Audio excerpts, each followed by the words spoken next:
Start Network is here. Oh, no punches! I'm real revolutionary right now. Support this man, Black Media. He makes sure that our stories are told. Thank you for being the voice of Black America, Roland. Stay black. I love y'all. All momentum we have now, we have to keep this going. The video looks phenomenal. See, there's a difference between Black Star Network and Black-owned media and something like CNN. You can't be Black-owned media and be scared. It's time to be smart. Bring your eyeballs home. You dig?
All right, everyone. It is Thursday, February 23rd, 2023.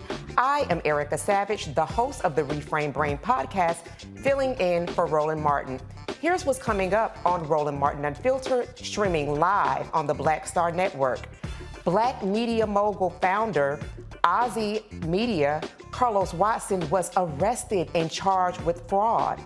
We'll break down the federal court documents with Roland and how this could impact other Black media companies in the future. A new Tennessee Comptroller special report claims that Tennessee State University has fallen short regarding fiscal management, finances, and communication. We'll show you what's in the news and why TSU students are the most impacted by the lack of access to capital. A new report called A Matter of Life and Death, The Importance of Death in Custody Reporting Act, was released and shows that the U.S. Government Accountability Office likely undercounted the deaths in custody in 2021 by nearly 1,000 people. We'll speak with the Interim Senior Program Director at the Leadership Conference Education Fund and Political Analyst for Project on Government Oversight to tell us what we can do to hold law enforcement accountable. What is the economic impact of Black entrepreneurs? To answer that question, we will speak with the CEO of Media to Millions, political commentator, and business elevation strategist, award-winning author, Dr. Avis Jones-DeWeaver, to give us everything we know. The new workplace may feel hostile with an outright attack on diversity, equity, and inclusion in America. We'll speak with the professional, Dr. Wendy Wilson, to show us how we can have executive presence and confidence when we show up in the workplace. Y'all already know what time it is. It is time to bring the funk on Roland Martin Unfiltered, streaming live on the Black Star Network. Let's get it, everybody. He's got it. Whatever the biz, he's on it. Whatever it is, he's got the scoop, the fact, the find. And when it breaks, he's right on time and it's rolling. Best believe he's knowing. Putting it down from sports to news to politics. With entertainment just for kicks, he's rolling. It's on go, roll, y'all. It's Roland Martin, rolling with Roland now. He's funky, he's fresh, he's real, the best, you know he's Roland Martin now.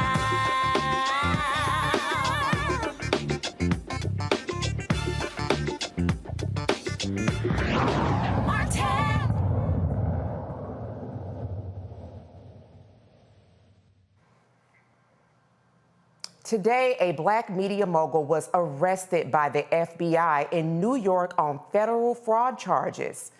Carlos Watson of Ozy Media Company, the chief executive officer of digital media company Ozy, an online magazine, was accused in federal indictment of engaging in the scheme to defraud Ozy's investors, inquirers, and lenders through material misrepresentations and omissions.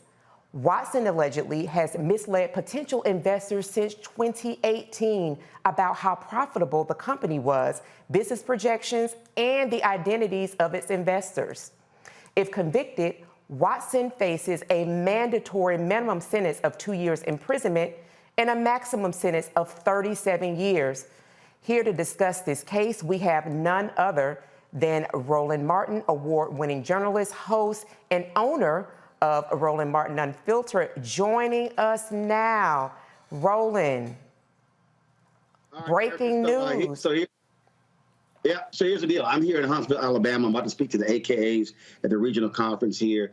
This story broke this morning, probably about 9:30, when the story went out. The Wall Street Journal actually broke the story. And I can tell you right now, it is an unbelievable. I'm reading the 42-page indictment, and it is shocking. It is stunning. It details how they actually falsified documents, forged signatures, impersonated executives, how they lied about their revenue, lied about anticipated revenue, lied about their expenses. They were losing lots of money. And the fraud goes on year after year. Literally, I am only 21 pages into this indictment. And it shows how they were out there trying to get investments, promising them various stock that had not even been approved by the board of directors. In one case, they closed the deal. They fraudulently got financing from a Middle Eastern investor. In April of 2020, the board did not approve the issuing of those new shares until May 2021. Wow. Now, you might remember when the New York Times, Ben Smith, broke this story. He interviewed me for the story. Carlos came out and said that it was his COO. Oh, well, he was under lots of stress and nervous breakdown. But the feds actually have text messages. So what happened was the COO was on a phone call, and he was impersonating a YouTube executive where they were trying to get money from Goldman Sachs, a place that Carlos Watson used to work at. And so Carlos came out and said, well, this guy had a nervous breakdown. I'm not sure what happened. But the feds are saying while the call was taking place, Carlos was texting the man what to say on the call. Now, here's the other deal. Here's what is crazy. So the SEC is also filing a $50 million civil suit against Watson and Ozzie. Now you have this federal issue. Yet just 2 weeks ago, Carlos Watson was at IPG's media upfronts. My people were there, said he was walking around like a proud peacock, taking photos. He presented on the stage just 2 weeks ago. And so there's a quote here. This is, if you want to understand how crazy, this is after this story ran. This is a quote from Kathy Boyle, who is an executive with Magna. This is a major ad agency. IPG is under them. She literally said that they had lots of things to pitch. First of all, I got to read it. Let me just find it. First of all, let me read this first. This is what the U.S. attorney is African-American. His name is Breon Peace. This is what he said in the press release. As alleged, Carlos Watson is a con man whose business strategy was based on outright deceit and fraud. He ran Ozzie as a criminal organization rather than as a reputable media company. Michael Driscoll, the assistant director in charge of the FBI New York's field office, said Watson, quote, repeatedly attempted to entice both investors and lenders through a series of deliberate deceptions and fabrications. Now, that was what they released today. Now, here's what's crazy. Kathy Doyle is the executive vice president of local investment at Magna. This is what she said 2 weeks ago about Ozzie presenting at IPG's upfront. Quote, they have a lot to pitch. They have some bumps in the road. It's about giving people chances. Carlos has been really dedicated to getting it right. Wow. Wow. Now here's the deal, okay? I met with IPG and Magna in November. Haven't heard back from them. So here we have a black-owned company, profitable, real revenue, no fraudulent numbers, yet they are propping this guy up. I'm told other ad agencies were saying, let's do business with this guy. Other companies were still doing deals. The man was under federal investigation, and they're still doing business. Here's what this is all about, okay? Harvard educated, Stanford educated, Carlos Watson was the safe black guy. He was the guy that white folks were comfortable with. And so, oh no, Roland Martin, he's dangerous. But hey, we really like Carlos. He was running a fraud. Anybody, we're going to upload this to the blackstarnetwork.com website, also RolandMartinFilter.com. If y'all read this 42-page indictment, it is shocking. It is stunning. They were frauds from top to bottom. And here's how we knew they were frauds. They were getting, when he launched his YouTube show, they were getting like 1 million views, but 15 to 20 comments. So I called Keenan. I said, Keenan, do you know what's going on here? There's no way you can do 1 million views and get 15, 20 comments. No, you get thousands of comments. So they were scraping. So the thing here is, to everybody who's watching and paying attention, understand how white ad agencies and these white companies want to pick and choose what black folks to support. But what they're breaking down here, this was a fraud over a period of years from the inception of when they started up until he was arrested today in Brooklyn.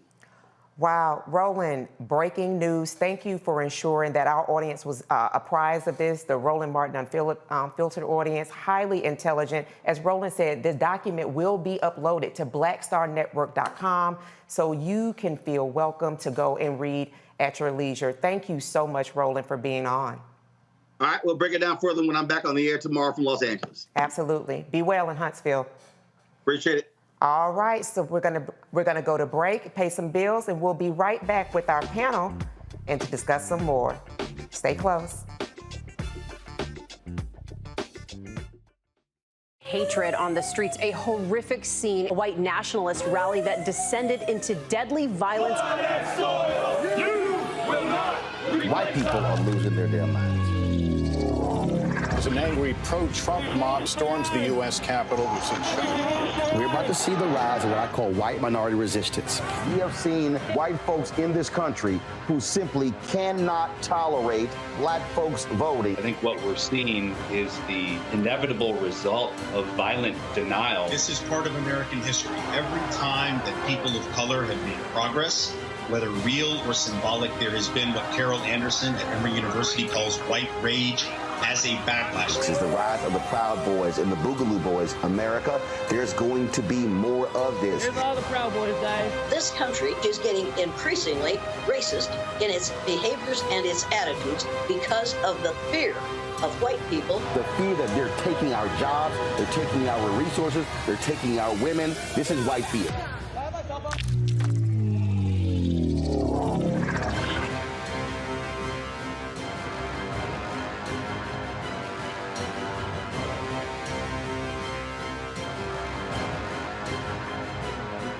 Pull up a chair, take your seat. The Black Tape with me, Dr. Greg Carr, here on the Black Star Network. Every week, we'll take a deeper dive into the world we're living in. Join the conversation only on the Black Star Network. Peace and love, everybody. I'm Purple Wonder Love. Hey, I'm Donnie Simpson. What's up? I'm Lance Gross, and you're watching Roland Martin Unfiltered.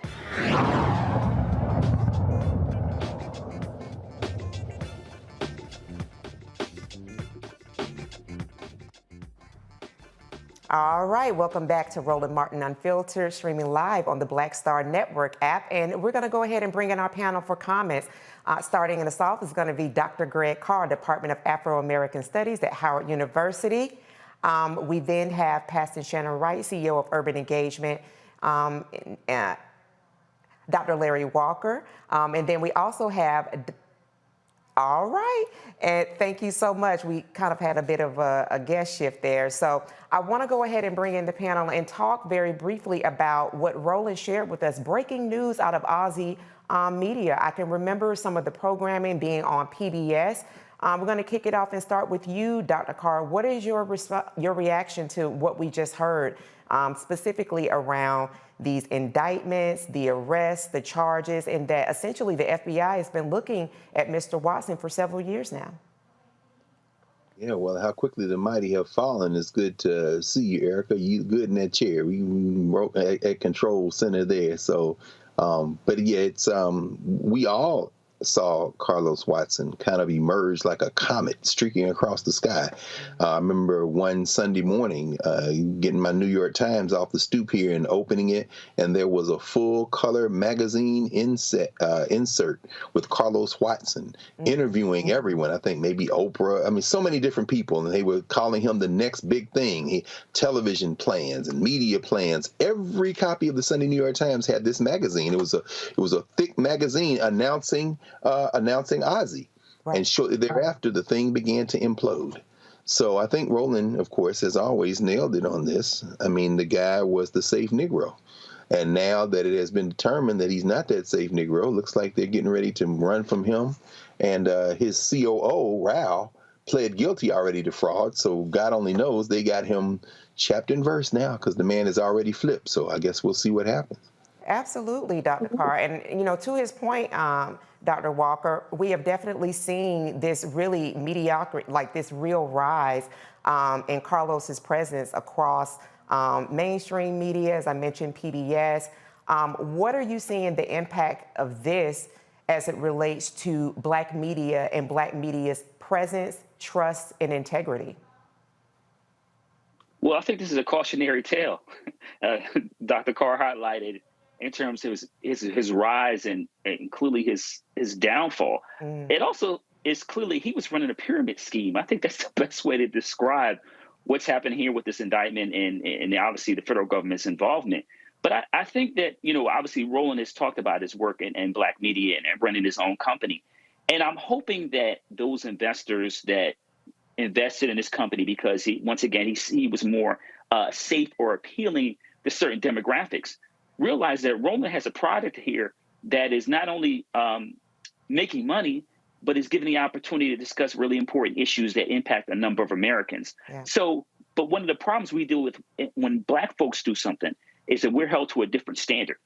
Yeah. So you see with obviously him being indicted, but also I'm hoping that this doesn't have a negative impact on other in black media. They're trying to do the right thing in terms of, like I said, bring positive and important topics to the black community. And obviously Roland has talked a lot about the small numbers in terms of money that is dedicated to black media. So while this is a cautionary tale, I hope it doesn't signify that, those who find mainstream brothers and sisters, they would prefer to give those individuals money. I hope it signifies that they're realizing that you have to put your money where the numbers actually add up. Oh, gosh, that's such an important point to really underscore, that you put your money not only where the dollar's at, but where their eyes are at. When we're thinking about Roland Martin Unfiltered, this is a daily digital platform. And even going back and having a cursory look at the people, there is engaging commentary that's happening in the comments. To our next panelist, what are your thoughts around what we've been presented? Dr. Walker and Dr. Carr have talked about this being a cautionary tale, but also saying that it is important to look to see where viewers are and then invest likewise. What say you? Yes, good afternoon. I'm Dr. Hill, Safisha Hill. I think that, first of all, it's a sad reality when we get into these positions and we leave our blackness on the doorstep and we forget that we are held at a different standard. To deceive people and think that we can't get caught, we need to understand that in history, whenever we do something, we always get caught. So we need to stop and just do what's right. And if we really embrace who we are, it will have a great impact, because then it makes it bad for other people who are trying to come up. When they look at this one person who did this mess and got caught, thinking that they would not, and again, deceiving the general public, these other public relations folks and these media folks will begin, or hopefully they will begin to say, okay, let's look at black media who's established, who's making positive contributions and who's doing something positive. Right. And again, right here, Roland Martin has been doing it. Absolutely. So I don't know why they're afraid. I guess, again, they're just afraid of the truth. Well, listen, truth is definitely something that is earned and built, and Roland Martin Unfiltered definitely does that. He has the numbers to prove it. And when you see the panelists, the quality of experts that he has on, that also says a lot as well. Thank you for sharing you all's thoughts on the show. We're going to toss it to a break, pay some more bills, and we will be right back. Make sure you lock in to the Black Star Network, Roland Martin Unfiltered. Most people think that these television shows that tell stories about who we are as black men, and then they paint these monolithic portraits of us. They think that they're being painted by white people. And I gotta tell you, there are a whole bunch of black folk that are the creators, the head writers, the directors of all of these shows, and that are still painting us as monoliths. The people don't really want to have this conversation. No, they don't.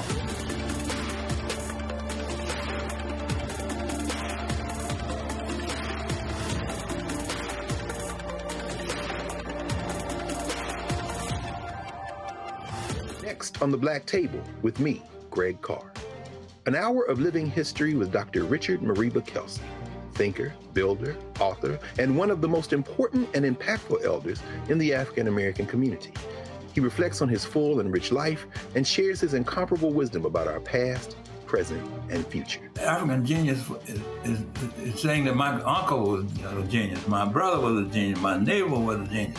I think we ought to drill that in ourselves and move ahead rather than believing that I got it. That's next on The Black Table, here on the Black Star Network.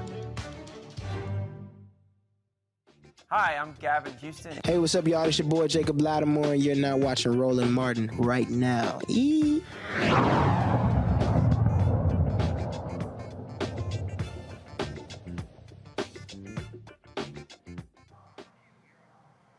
Tennessee's Comptroller report claims the HBCU, Tennessee State University, has repeatedly fallen short regarding management, finances, and communication. The 86-page report details some financial reporting irregularities. Comptroller Jason Mumpower's office focused on the campus housing crisis that started in 2017. It was only exacerbated in 2022 when TSU quadrupled the scholarship budget from $6.4 million to $28.3 million, with nowhere near the dorm space they needed for that influx of students.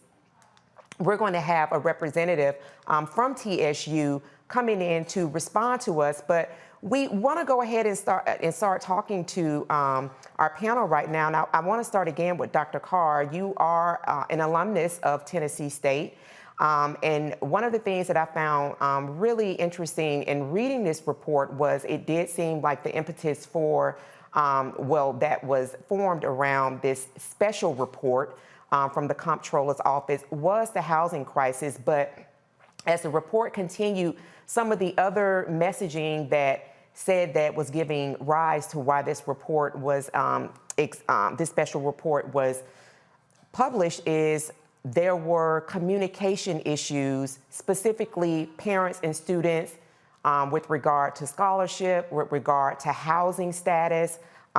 Those were some interesting things. And then there was just a lack of transparency.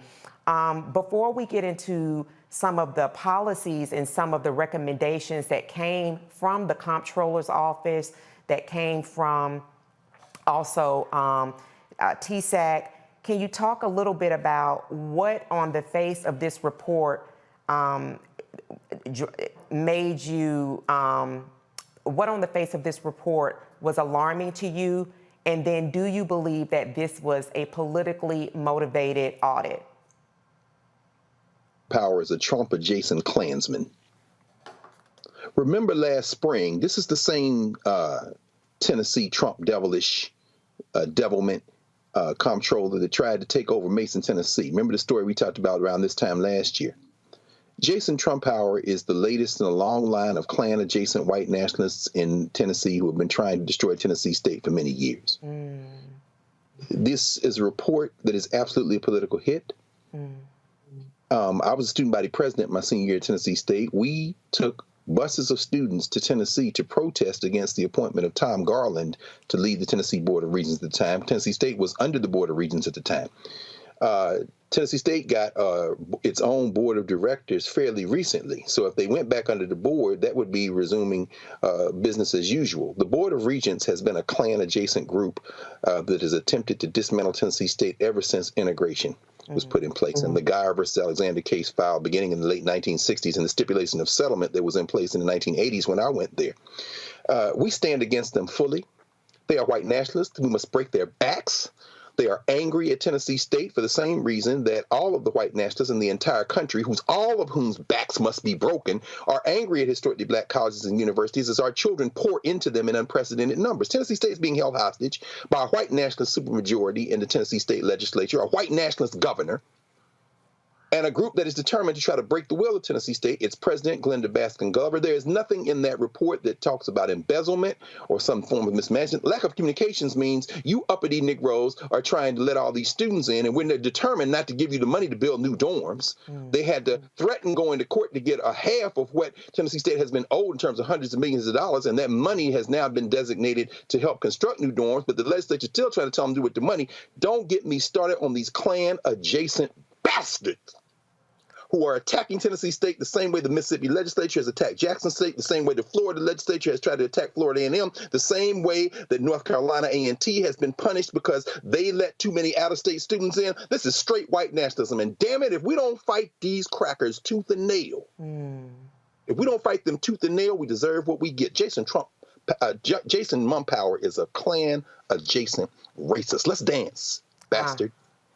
Listen, you heard it here, straight out of Dr. Carr, an alumnus of Tennessee State University. And on that note, we're going to bring in Danny Glover. He is the Public Engagement Manager at Apex Clean Energy. He's joining us now to discuss this report. He's also a Tennessee State alum who served as the 70th SGA president. Thank you so much, Mr. Glover, for joining us today. You've heard Dr. Greg Carr, who is a proud alumnus, discuss his disdain specifically for the special reports out of the Comptroller's office. I'll give you a moment before I get into some questions around what is your response to this report that has been published and has gone through the Board of Regents and has been essentially validated. Yeah, well, firstly, thank you to the show, everybody, for having us on to be able to broadcast this message to the American public. But my response to the Comptroller's report, I thought it was extremely disrespectful.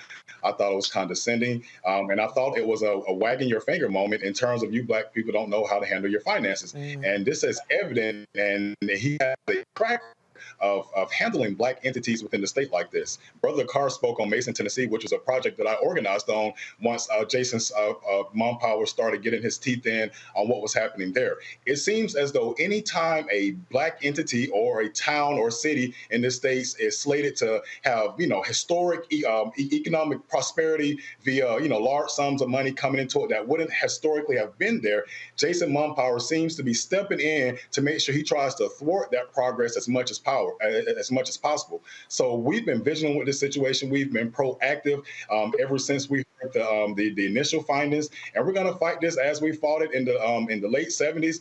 It's in our big blue blood to push back against the Tennessee legislature, and we're going to do it this time as we did in the late 70s, early 80s. All right. Thank you for that, Mr. Glover. And, and to your point, when I was reading through the report, some of the things that I found interesting that you all refuted were around some of the very things that you mentioned, which is around financial mismanagement. And so I found it very interesting that specifically was lied out that you all responded to say, in quote, 100-plus-year-old HBCU that has been historically underfunded, that you all have not, and I want to quote this, TSU has never defaulted on any debt obligations, never been late on a debt payment, never had to have any state appropriations intercepted to have to pay for debt, and you all have had a healthy balance sheet and a strong reserve and endowment for $100 million.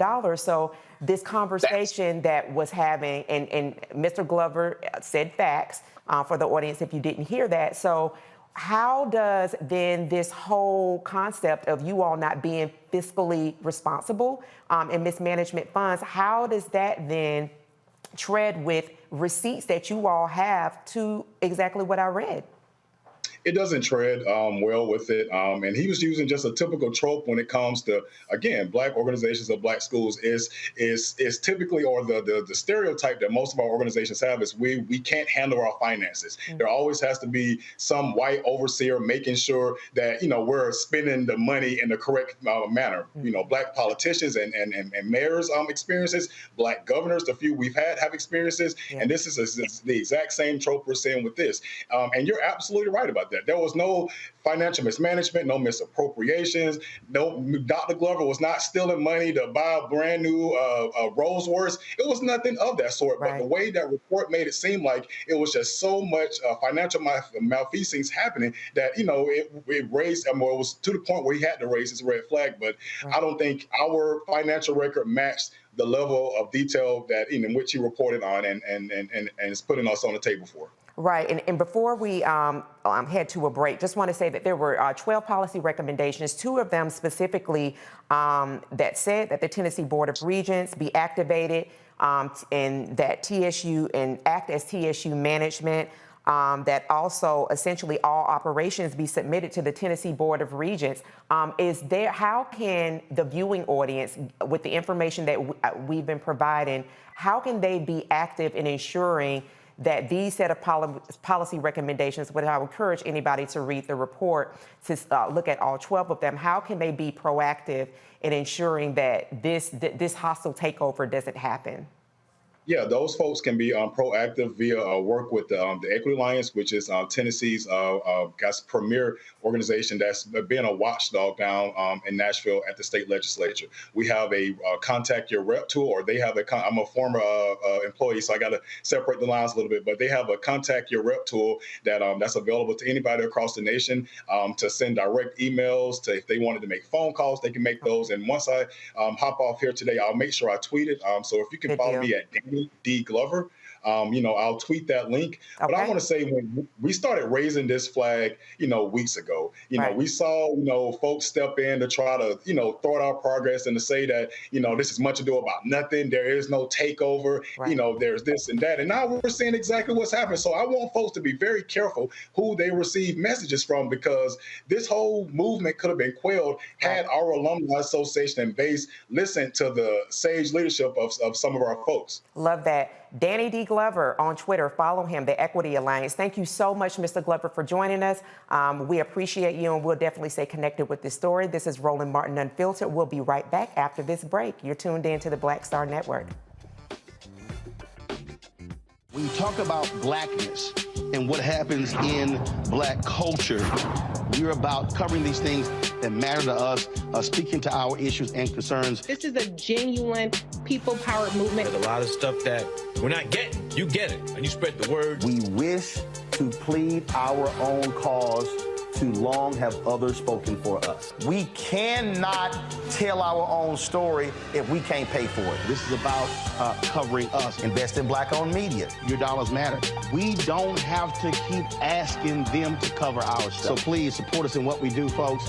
We want to hit 2,000 people, $50 this month, raise $100,000. We're behind 100,000, so we want to hit that. Y'all money makes this possible.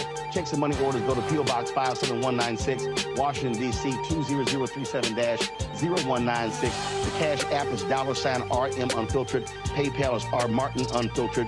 Venmo is RM Unfiltered. Zelle is Roland at RolandSMartin.com. On a next, A Balanced Life with me, Dr. Jackie, a relationship that we have to have. We're often afraid of it and don't like to talk about it. That's right, we're talking about our relationship with money. And here's the thing, our relationship with money oftentimes determines whether we have it or not. The truth is you cannot change what you will not acknowledge. Balancing your relationship with your pocketbook. That's next on A Balanced Life with me, Dr. Jackie, here at Black Star Network. We're all impacted by the culture, whether we know it or not. From politics to music and entertainment, it's a huge part of our lives, and we're going to talk about it every day right here on The Culture with me, Faraji Muhammad, only on the Black Star Network.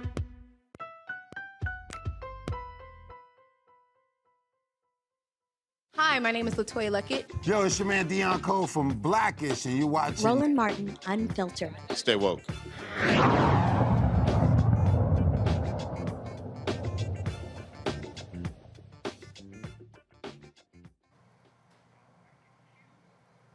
At least once a week, we hear about people dying in police custody.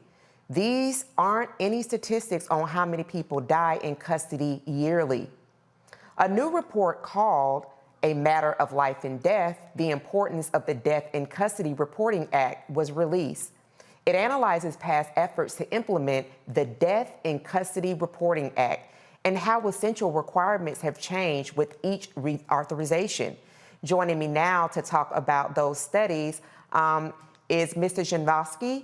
We appreciate you coming in. David Janowski from Milwaukee, Wisconsin, from the Leadership Conference, a policy analyst on the project on government oversight from Berkeley, California. Thank you so much for coming on and connecting with us today. I found this report to be very interesting and quite sobering. On Roland Martin Unfiltered, we daily discuss different people, unfortunately, who die at the hands of law enforcement. And so I wanted for you to share with the audience, how long has the DCRA been in existence and the data collection space? I'll take the first stab at it if that's all right, and then David.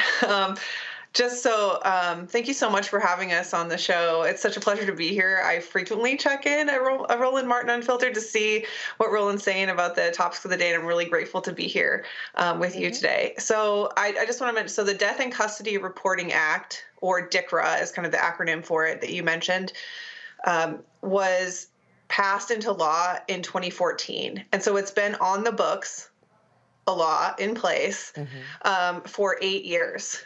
And today it is still not fully implemented. And so that's why we wrote the report. Right. That's why the Leadership Conference, which is the org I work for, and the Project on Government Oversight partnered together to really highlight how problematic this issue is. We don't even have the data to talk about everyone who's dying in custody right now.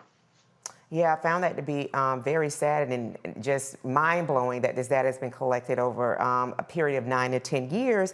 And Bree, for us to kind of dig further into that, I also found interesting when looking at the reporting that you all published, that there was a compliance piece that you all placed in there that I was not aware about. And that compliance piece would essentially reduce funding by 10% for those agencies that did not comply with the DCRA if enacted. And that was the Edward Bine Memorial Justice Assistance Grant Program. I don't know if you or David would want to share with the audience what that is and how much money we're talking about. When we talk about a 10% reduction, we're not talking about $200 and a mere $20 that they would be losing. So either one of you, Bree or David, would you like to share a little bit more around specifically what that award program is and how much money they bring in annually?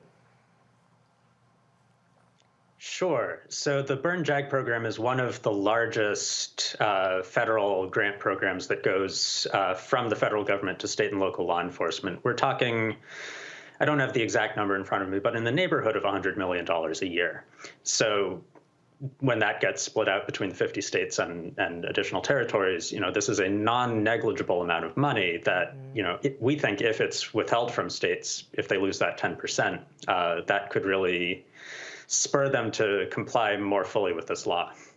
Yeah, and I think I was reading you all's report, and reading when I was further researching into it, I think like last year they got $7.6 billion, which is not, as you were talking about, $100 billion is not a small amount to gnaw on, but definitely $7 billion is not either. I want to bring in my panel for questions, and so we'll start with Dr. Hill. Dr. Hill, what are your questions that you have for David and Bree? My first question is, why do you think these agencies are not reporting these numbers correctly? Yeah, I mean, I think we would probably come to similar conclusions about that. I think that the criminal legal system benefits mightily from being non-transparent about what's going on. There's also, I think there's something specific to the criminal legal system sector that has resulted in just an allowance of not providing information that like every other sector has to provide. I was having a conversation, DICRA has been on our minds because we've been working on this report, and I started, I've just been talking to everyone about it. And I was talking to a friend of mine who's an accountant. He said, what do you mean jails and prisons don't report who died in their custody? It's a number, it's a fact of a matter, it's a 1 or 0, right? Someone's alive or they're not, and that's a count. What do you mean they don't have that? And so I think, your question, I assume, is getting at, how are people benefiting from this information not being available to the public, not being available to decision makers? We know that effective policy advocacy requires data. A lot of times if people bring their lived experience and they don't have data to back it up, decision makers will dismiss them out of hand at every level of government, local, state, or federal. And so I do think not providing this information gives the Justice Department and the rest of the criminal legal system a lot of cover that is bad for the American public. Yeah, and before we go to Dr. Walker next, just want to say that you also note in your reporting, Bree and David, that the requirements for the Department of Justice to collect this data and for also them to provide strategies to reduce harm. And we're talking about the numbers that you all share, 19,450 law enforcement agencies, over 600 medical examiners and coroner's office. And then when we're talking about at a local level, 2,800 local adult jails and jurisdictions over the United States and territories. So there's another component for them to cooperate in order for this framework to work. That's exactly right. I think, we talk about the count, and the count is a critical first step, but the law is very clear that the purpose behind this data collection effort is to study how to reduce deaths in custody. And I think, lots of these deaths are preventable and should be prevented, but they're not going to be prevented until we take this first step of counting them. Absolutely. Dr. Walker, your question for Bree and David. Yeah, so thank you for this important study. And I make the argument this is less about policy and more how people value individuals' humanity, particularly Black and brown communities. So I wanted to say that first. Secondly, I wanted to just find out in terms of various constituencies, particularly the CBC Congressional Black Caucus and Congressional Hispanic Caucus, in terms of if you reached out to them or gotten a response from anyone related to those two entities in terms of what you found in the study. So I would say, I'm going to jump in. Sorry, David, I can't see you right now, so it's hard for me to figure out who's going to go. But so the report was just made live and was launched yesterday. We're hoping to do some briefings with decision makers on the Hill. This report was really geared, it is for public education, but we're really trying to get it in the hands of decision makers and also advocates, because the more people know about the failure of the federal government to collect this information, I think the more effective the advocacy can be. So certainly meeting with the CBC is on our list, and I think it could be really powerful and really helpful to do that. Absolutely. Bree and David, thank you so much for your time and for sharing this information. It definitely will be published on Black Star Network. And we're going to go to a break. We'll be right back with more on Roland Martin Unfiltered on the Black Star Network. Next on Get Wealthy with me, Deborah Owens, America's Wealth Coach. Listen to this. Women of color are starting 90% of the businesses in this country. That's the good news. The bad news, as a rule, we're not making nearly as much as everyone else. But joining us on the next Get Wealthy episode is Betty Hines. She's a business strategist, and she's showing women how to elevate other women. I don't like to say this openly, but we're getting better at it. Women struggle with collaborating with each other. And for that reason, one of the things that I demonstrate in the sessions that I have is that you can go further together if you collaborate. That's right here on Get Wealthy, only on Black Star Network.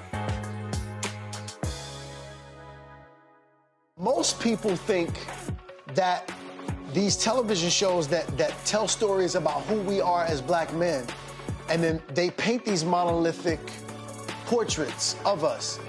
They think that they're being painted by white people. And I gotta tell you, there are a whole bunch of black folk that are the creators, the head writers, the directors of all of these shows, and that are still painting us as monoliths. The people don't really want to have this conversation. No, they don't.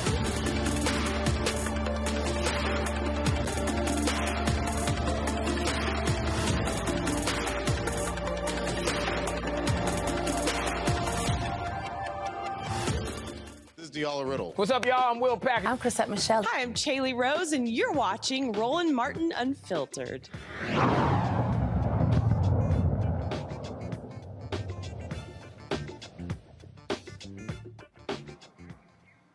Welcome back to Roland Martin Unfiltered, streaming on the Black Star Network app. Hundreds of Florida students across the state walked out today in protest against Governor Ron DeSantis and his policies concerning higher education. Students walked out of their classrooms at the University of South Florida, the University of Florida, and Florida State University. Some high school students also joined in the statewide walkout. DeSantis recently announced plans to ban colleges and universities from having diversity, equity, and inclusion programs, as well as critical race theory. Joining me now is 2 of those students from Florida State University, Malik Gary, the lead organizer of Tallahassee Dream Defenders, and from Florida A&M University, Devon Filtrad, the co-founder of Youth Never Let Up Coalition. Thank you both for joining us here on Roland Martin Unfiltered. So if you can, talk to us a little bit about what went into and how were you all able to spread the word that this was an exercise that you all not only were going to participate in, but that you opened it up to all universities across Florida? Yes, thank you so much for having us today. We had some of our sponsors and co-sponsors that we were partnered with for Stand for Freedom also helped us plan these walkouts today. So we don't want to say that it was just us. And we, with them, were able to partner and make sure that the walkouts throughout the state was something that was happening. The thing that we said today was, you can't ban us, and we're not going to allow American history, which is a part of African American history, to be silent. Absolutely. And so, I mean, you are in a hotbed state. Plenty of people come to party, to kick it in Florida, thinking about Miami, thinking about the Keys, those areas. But there's a real battle that's happening, and it's hitting right at home with you all. And we've been covering what's been happening in Florida, specifically around the academia circle here in length on Roland Martin Unfiltered. So to hear about transgender bans, to hear about the extraction of AP African American Studies, what kind of conversations are you all having as students who are actually bearing the brunt of these decisions that are being made by the executive of your state? Well, the students across the state, not just at Florida State or FAMU or FIU or what have you, students across the state are organizing and discussing how we can make an impact towards making a difference, not just for ourselves, but mainly for the youth that come after us. Because we'll be here, we'll get our degrees, hopefully within 4 years, but then we're going to go on to the next stage in life, which may be grad school or law school or what have you, across the nation, across the world. But at the end of the day, there's still going to be politics and racism persisting in Florida. So we're trying to make sure that we pass the baton so our future youth that will be in our shoes will have the opportunity to have the opportunities we have now, but also make sure that they don't have to keep fighting the same fight, because hopefully we will have already, won it by then. Yeah, and to echo Devin, this governor is going to try to be the next president of the United States of America. He is a fascist governor. He doesn't want his children and other white kids to learn about African American history. I said this today, and I say this: everybody is somebody. I think that comes from Reverend Jesse Jackson, and we have to really stand in there, no matter what color skin you are. I think we have to remember what Dr. King's dream was, and that we wouldn't judge folks by the color of their skin, but their integrity that they hold within inside. And when we live in a world and in a state that should be, and a country that should be free opportunity for all, then why aren't we doing those things, right? And so, it's crazy. But, we're here. To echo what Devin said, I want to see my grandkids and great-grands be able to live in Florida or wherever I decide to live and not have to worry about what oppression really is. There's so many issues. I don't think we have enough time to talk about them today, but keep us in your prayers and support in Florida, because we're not going to stop until the work gets completed. Absolutely, Devon and Malik. And just want to say, I'm going to bring the panel in, that when people say that our youth aren't doing anything, you need to tune in to Roland Martin Unfiltered. They are doing an abundance of things. Dr. Greg Carr, you are a professor. This is the demographic that you work with. Your questions that you have for Devon and Malik. And thank you, Erica, and thank you, brothers, Devon and Malik, and FAMU. I'm glad to see FAM at the table. Your former president, the late Fred Humphreys, was my president at Tennessee State for 2 years. Then he went home to FAM, his alma mater. So we know all about punching white supremacists in the mouth and erasing all of their damn dentures, intellectually, that is. So my question is, how can we join the fight, brother? I did go on to the Stand for Freedom QRC code. I signed the pledge. Is that still something that you want people to do as we defeat DeSantis and his white nationalists and his racists and fascists down there in Florida? Is that something we can do directly to help? And in what other ways can we help you, brother?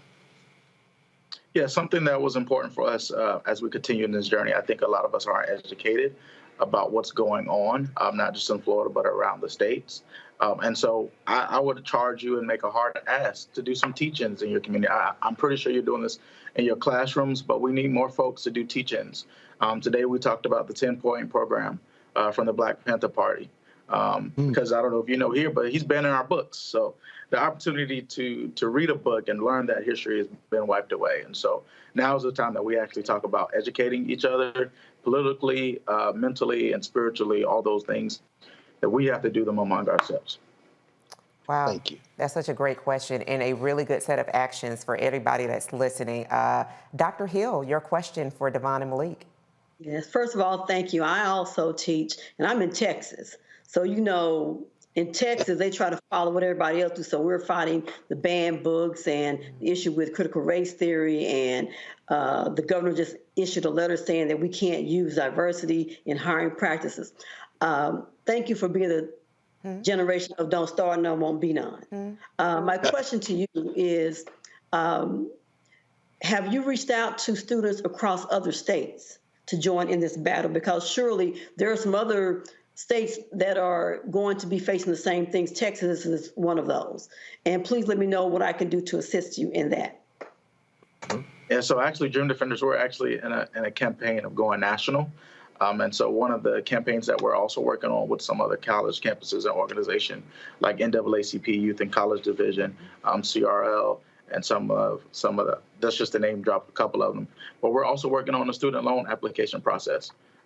Because we also believe that students should be able to go to campus or go to college for free. One of the first governors and presidents that we saw actually start taking some away of these rights that are given to us students was Ronald Reagan. And so I think we got to go back to also the foundational issues that we're facing here.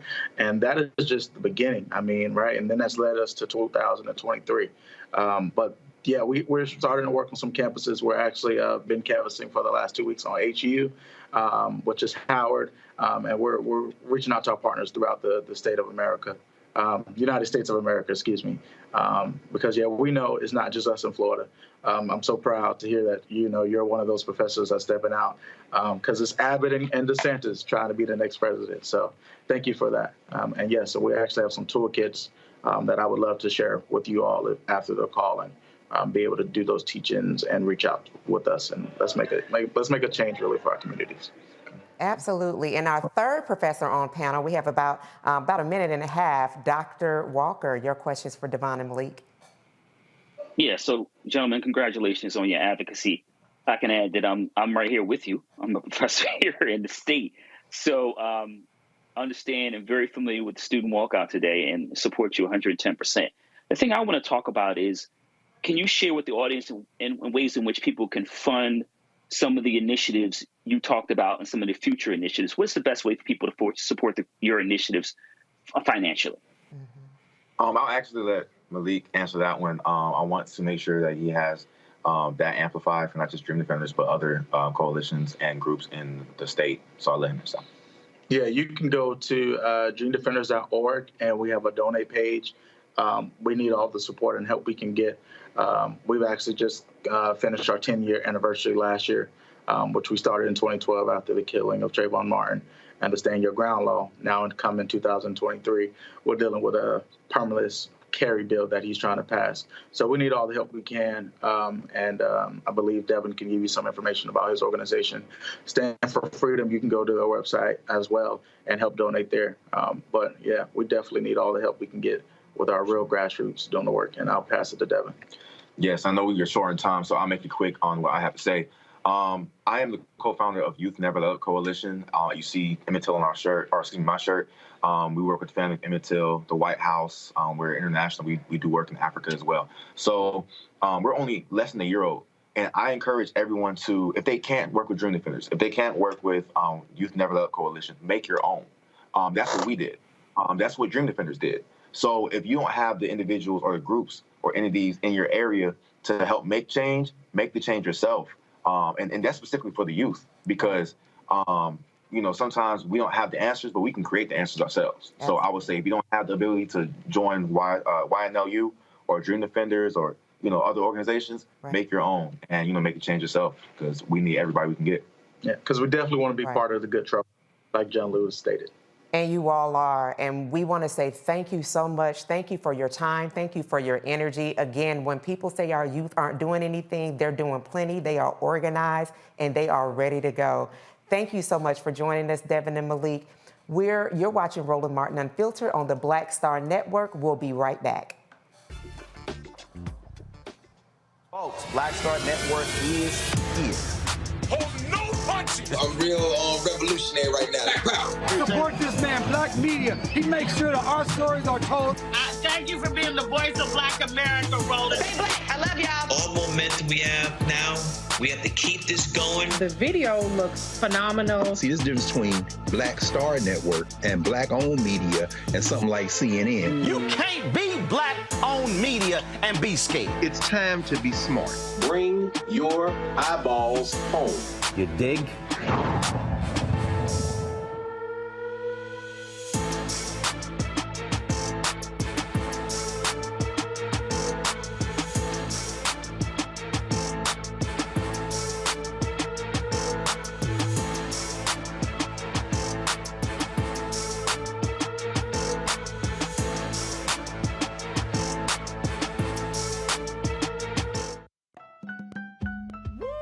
We're all impacted by the culture, whether we know it or not. From politics to music and entertainment, it's a huge part of our lives, and we're going to talk about it every day right here on The Culture with me, Faraji Muhammad, only on the Black Star Network.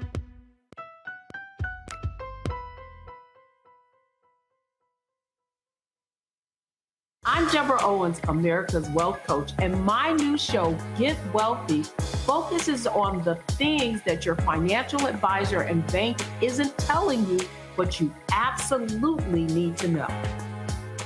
So watch Get Wealthy on the Black Star Network.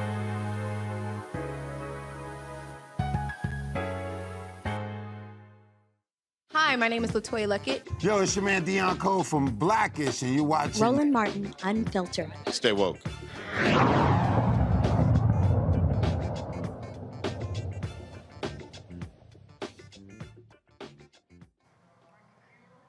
Breaking news. Vice President Kamala Harris is not invisible, and she is booked and busy. Today, Senior Advisor for Public Engagement, Keisha Lance Bottoms, hosted student journalists representing 47 historically Black colleges and universities nationwide to the White House for a press briefing. The students asked Vice President Harris and Bottoms about their issues in their respective communities. As we enter midway into the presidential election season, the VP expert and encyclopedia of Vice President Harris and the host of the Reese Colbert Show that is on Sirius XM Urban View Channel 126 every Saturday at 3:00 p.m. Eastern Standard Time, joins us to share previous and upcoming VEEP events for voters to bookmark as the media continues to claim a lack of visibility of Harris. Thank you so much for joining us, VIP panelist, Reese Colbert. Thank you, Erica. You're doing a fabulous job hosting. Oh, thank you, sis. I certainly appreciate you. So I know that you already had something planned, but I really appreciated you coming on today because I really wanted to address this continued reporting about absence of VP Harris and seeing, a cursory look at the White House, especially her readouts, will share with people that she's having and attending and very engaged in events every month throughout the year.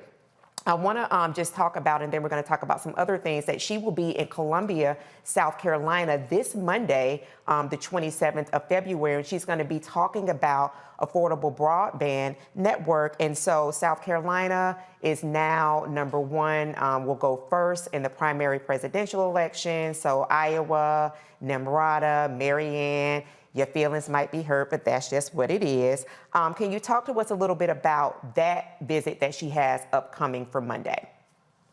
Well, yeah, I think what her South Carolina visit is going to highlight is that she's actually getting shit done in her portfolio.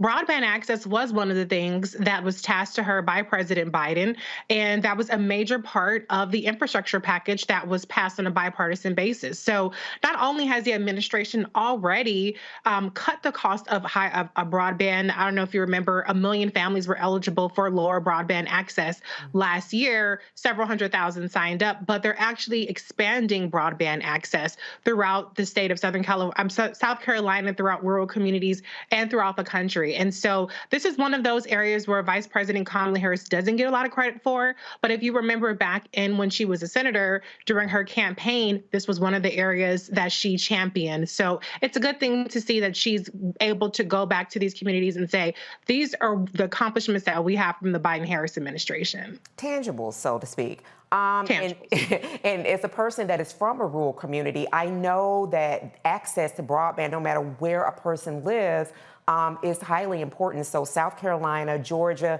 being those states that are in the top 5 for the presidential primary, and for Vice President Harris, who, as you well know, when it was announced she was going to be on the ticket, $48 million were raised. Some people are still big mad about that, but she has a draw, she has a presence, and she is active. And speaking of activity, she was just in the DMV, which, you know, she lives here in D.C., but she was just in Maryland with the newly elected governor, Wes Moore, aboard a historically black college, Bowie State University, and she was talking about home affordability.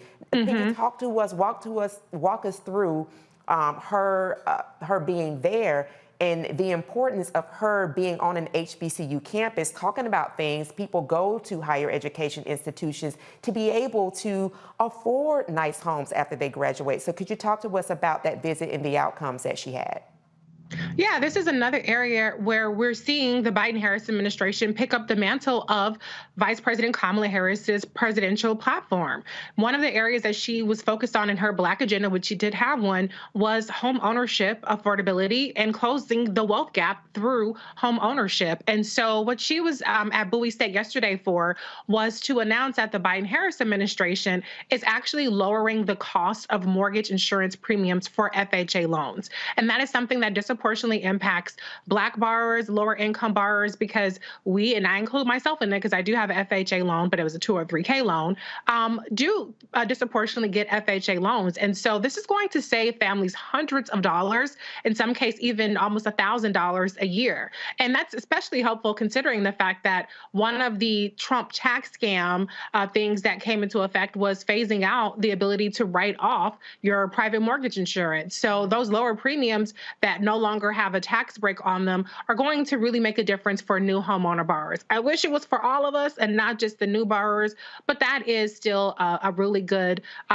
rollout from the administration. Now, I also like to point out, I covered last year at the White House where Vice President Kamala Harris made an announcement about a home ownership appraisal bias task force that she led up along with Secretary Marsha Fudge, HUD Secretary, that was about tackling the racism in homeownership appraisals that robs Black families of wealth. So this is another tool in the toolkit of trying to close the wealth gap through homeownership for Black families. Absolutely, and that her presence on a college campus, an institution for higher learners, that there may be some that, as you said, won't be able to benefit, but those that are newly going to be graduating, having decisions to make about home ownership, this will be something excellent for them. So while everyone may not be able to capture those that will be able to be captured in that, that's important, and it's important that she's doing it aboard an HBCU campus. And so these things that you're talking about and sharing with us, Reese, these sound like kitchen table issues. These sound like things when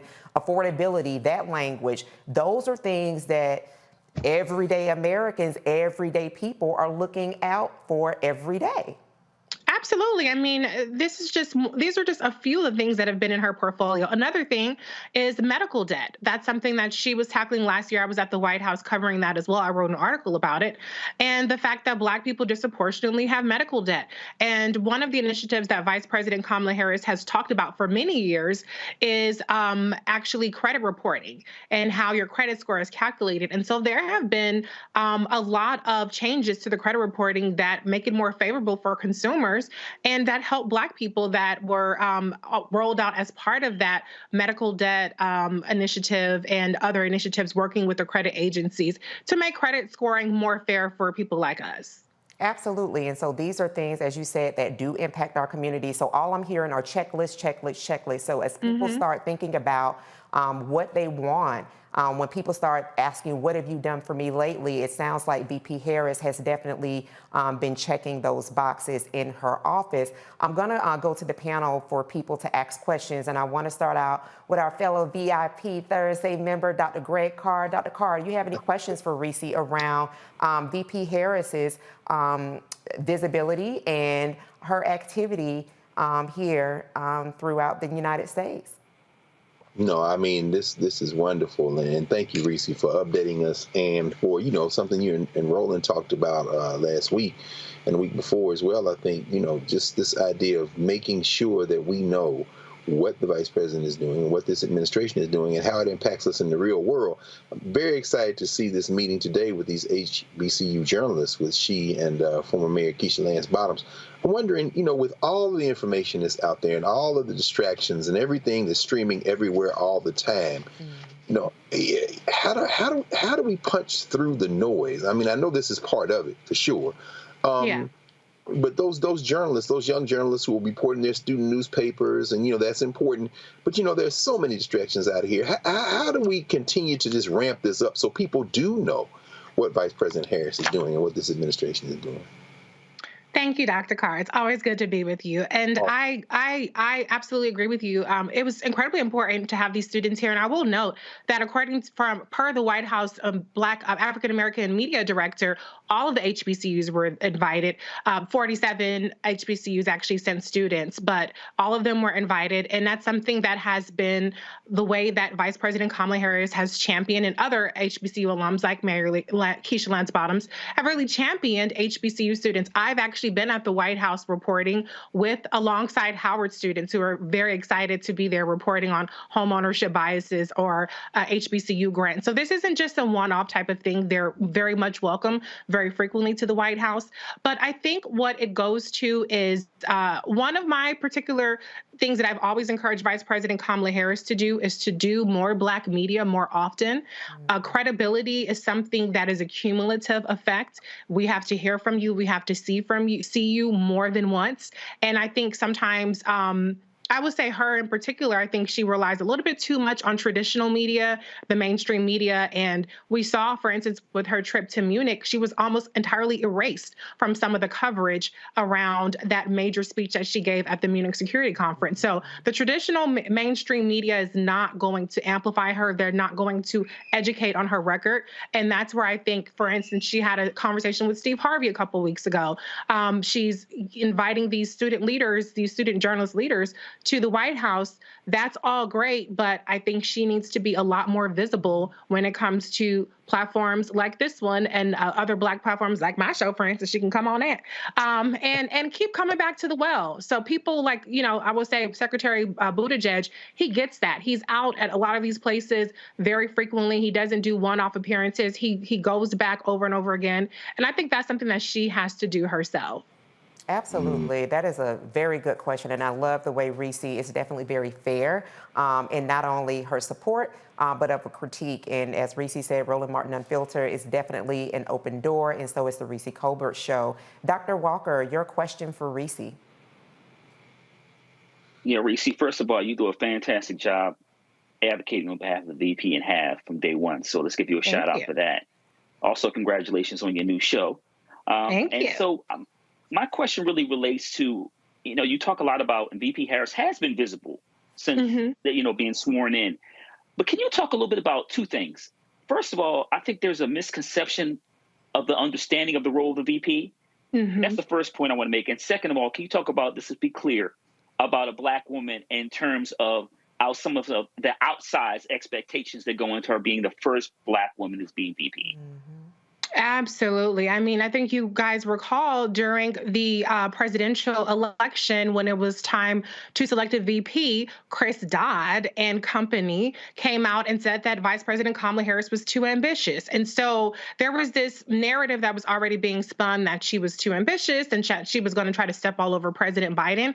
And so not only did she have the outsized expectations of being a Black woman, the first woman of any race in that role, but, you know, Black women are judged particularly harshly, but she also had the expectation of really playing a back supporting role for President Biden to not alienate people that are strong, staunch supporters of President Biden. I think he's done a great job of making her a partner. I think if you read White House press releases, they're always careful to credit Vice President Kamala Harris to reference how these particular initiatives relate back to some of the work that she's done as senator or as attorney general. So I think that the White House, at least public facing, does a good job of making her a partner. But the reality is she is a partner and she's a supporting partner to President Biden. He is the star of the show. He's the one who has the nuclear codes, who signs the executive orders, et cetera. And so I think she's done an exceptional job of making it known that she is, you know, deferring to him.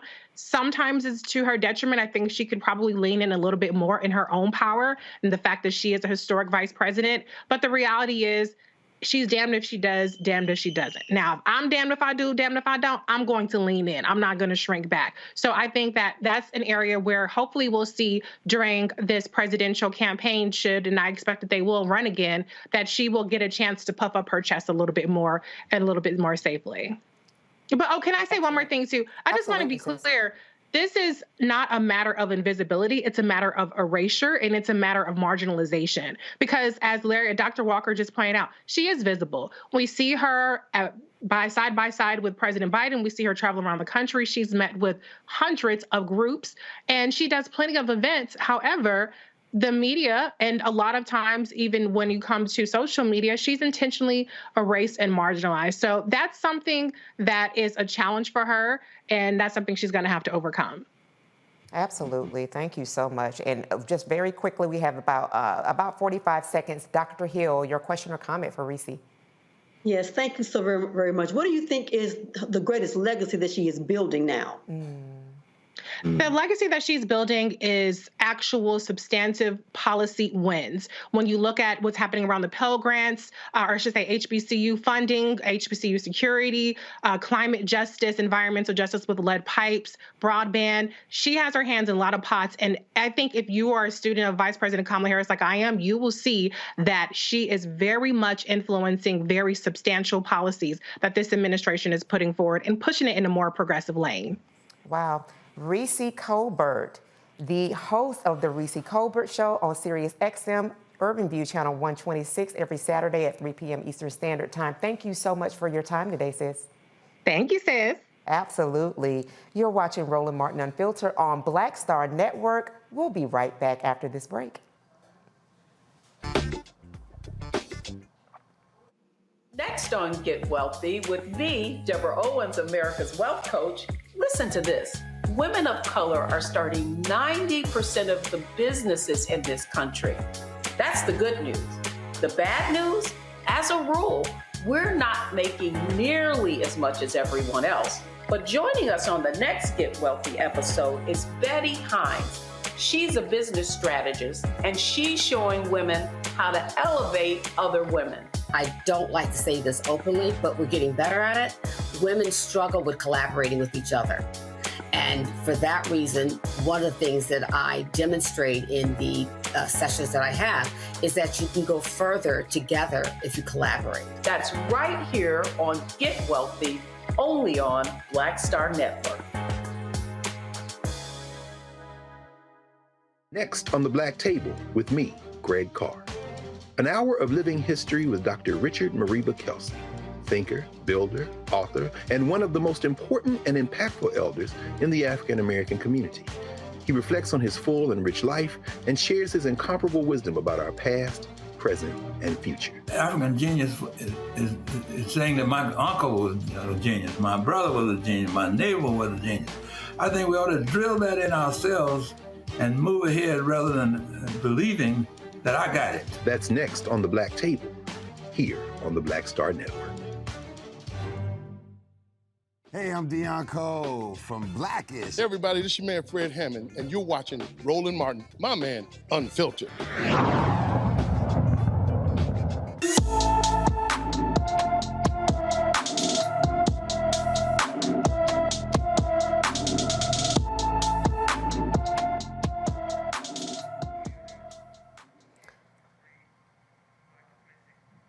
Miranda Connor left her Denver, Colorado home February 3rd, 2023 at 1 a.m. to meet someone. Her family has not seen or heard from her since. The 30-year-old is 5 feet 6 inches tall, weighs 116 pounds, with brown hair and brown eyes. Miranda has the name Rodney tattooed on the left side of her face by her eye and on her wrist. She also has an elephant tattoo on her left hand, Pookie on her leg, and musical notes tattooed behind her ear.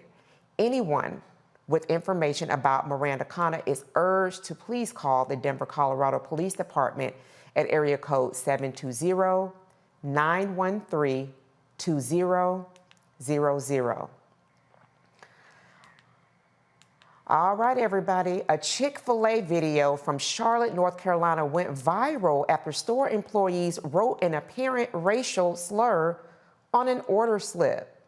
April Jackson shared a photo of her daughter's Naisha's Chick-fil-A order with the racial slur B-N-word on the order slip after placing her order through the drive-thru. A Chick-fil-A representative said they believe that the incident was a misspelling of Naisha's name. Chick-fil-A released this statement following the incident. The owner of Chick-fil-A, a Mountain Island, has thoroughly investigated and tried to connect with the customer to understand her experience better and apologize for the situation. Though we understand this to be a misspelling of the customer's name, that does not negate or impact her experience that she had. The operator has started additional training at his restaurant to ensure this doesn't happen again. We sincerely apologize for the harm caused by this incident. I'm just going to toss to our panel very quickly because we have seen this on repeat. Dr. Greg Carr, Naisha, and what was written are two totally different things. What are you saying? Because Chick-fil-A has been problematic for quite some time. What are your thoughts around this misspelling of Naisha's name? Yeah, that's unfortunate. I feel bad for Naisha. I mean, I certainly can't relate because I would eat that slip of paper, or any slip of paper really, before I ever ate one piece of anything from Chick-fil-A, given its history. I would starve, in fact, before I ate Chick-fil-A. I shouldn't go that far. I suppose I would have to if I had a choice between starving and eating Chick-fil-A. Perhaps I'd eat it then. But that having been said, you know, and I'm having to take a little deep breath. And I don't know, Erica, why you teed up all these stories today, but but at the end of the day, we have to draw a line, y'all. Yeah. This thing gotten down serious. We got these hillbillies acting crazy in Florida, in Virginia, the governor of Virginia, in Texas. They are punching us, and what we gonna do? Right. You know, this is when we stop it. You know what? Support Roland Martin Unfiltered. Of course, they were going. Look, they're going to take Carlos out, but they're not going to give that money to Roland Martin. That is up to us until and if that never happens. So guess what? If you don't go to Chick-fil-A, they won't mess around and put the N-word on your slip. I think I'll stop with that. I hear you. I mean, and you know, to that point, Dr. Hill, I mean, we've seen this constantly, as Dr. Carr has said, like, when are we going to stop? We have seen this with not only Chick-fil-A, we've seen this at McDonald's, where there was a black woman here about a month ago that was physically accosted by the employees there. So the employees are definitely feeling emboldened to do these, to execute these behaviors. So it doesn't really matter who it is. It seems that harming black bodies hardly comes with no consequence, but we understand the numbers. We know that We are trillionaires because of the money that we put in this economy continually, annually. What are your thoughts behind what Naisha's experience has been, and to Dr. Carr's point, the decision that we have to make collectively about where we actually put our dollars? Right. I think the first thing is I wonder if the community is really responding. Are they shutting some stuff down? Because, when you shut stuff down, when you attack people financially, when you go for their pocket, they begin to listen and make those changes. And I agree that, maybe we should not be going to Chick-fil-A, because I know there's more chicken places somewhere to go to put your money, because we understand that when we block off somebody's finances, when we block off their earnings, then we see the results. And there are simply no excuses. I'm trying to see where the B came from. I wonder what that is about. Exactly. But, I would have issues because, I don't know how the young lady addressed it. I'm kind of old school. I would have to get out and go inside and have a conversation. Make some demand. Call my people, let them know where I am in case I don't show up. Come on, Doc. Come on, Doc. I'm just saying. I'm just, we are always being nice. We're always forgiving people when they slap us. And so we have to stop being so nice and just being very forward and making some demands. And otherwise the consequences will be like, we're just gonna have to shut you down. Absolutely. And you said you're old school in your approach, meaning that you will make your presence known, Dr. Hill. I ain't mad about that. And that the three of you all are professors. So Dr. Walker, my son was at Morehouse, and I know across HBCU campuses that Chick-fil-A's are almost it's something that you will see widespread across the campuses. Whether this was franchise, whether this was connected specifically to like one of the Chick-fil-A actual companies, no matter, it carries the brand. So can you talk a little bit around what, and Dr. Hill said this, in sharing that it's really a docile approach that we've had, so to speak, around, well, this kind of happens and the wheel just continues to turn. However, what do you think that would be best to make these companies feel the real repercussions of them continually emboldening their employees, essentially, to disrespect Black and brown people? So, Erica, I'm reminded of a song by Public Enemy called "Shut 'Em Down." So, what language does corporate America understand? Profit. So, if you shut down that franchise, then they'll get the message. Not only that franchisee, but also the corporate officer understands that we mean business. I think the other thing is that I was told, Erica, we're in a post-racial society. That's what I was told a couple of years ago. But I got to tell you, it feels like someone's boot is on my neck every time I walk outside my house. So I think we need to be, when it comes to protest and also the financial impact that we have to make sure these entities feel can't be short-term. So once again, if we're going to protest, we have to tell folks in our community, don't buy from there. And then we need to make sure we're there every day to make sure they're not making a profit. And then they'll get the message. Absolutely. Absolutely. And so we're going to head to another story and get a little bit of feedback. Tennessee's largest county is following in the footsteps of other state and local governments considering reparations for descendants of enslaved people. Commissioners approved a resolution to study reparations for descendants of enslaved people. All 8 Black members of the 13-member board supported the message. This study comes after outrage after the beating death of Tyree Nichols. 5 Memphis police officers have been charged with his death. The resolution will allocate $5 million to research and find actionable items addressing 5 key areas: increased access to affordable housing and home ownership, health care, criminal justice reform, enhanced career opportunities, and financial literacy and generational wealth. Commissioners who voted against the resolution say the county does not have the funding to pay for the study or develop a framework to implement it. So I'm just going to pause here very briefly and then have Dr. Carr get his thoughts on it before we go to break. So we've been talking about Tennessee a lot. Tennessee, with regard to this Board of Regents that's threatening essentially to overtake Tennessee State University, and now this reparations study that you do have some commissioners that are pushing back on. What are your thoughts around that, Dr. Carr? Well, I mean, we're saying it all the time, Erica. You said there's a 13-member board of county commissioners, and all 8 black members voted. Let me see. Let me do the math here. 8. Yeah.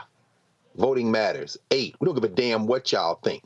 The reparation strategy is very important. There's a lot of debate. Myself, I'm a member of the board of the of the National Coalition of Blacks for Reparations in America, and COBRA. You know, we don't have a full agreement on reparations, but I will say this: when you embrace reparations as a strategy, you stop backing up. The punk comptroller of Tennessee, Jason Mumpower, he's a punk. He doesn't understand trying to have dialogue. He says there's a failure of communications. I got something for you, baby. Reparations. We pay taxes. I want my money back, punk. And guess what? That means everybody needs to register to vote. That means everybody needs to organize. And when you talk about reparations, you are taking away as you say, Doc, you're taking away all of the mamby-pamby kind of, oh, well, let's all figure out. Nah. You owe me, and whether you ever pay or not, I'm in the street now. Dr. Hill's got it. You got to be in these people's face. And I think regardless of what happens, this is something that is catching fire all over this country. Yeah. And at least the study of what is owed. And once you start doing that, finally, those young brothers in Florida are showing them this as well.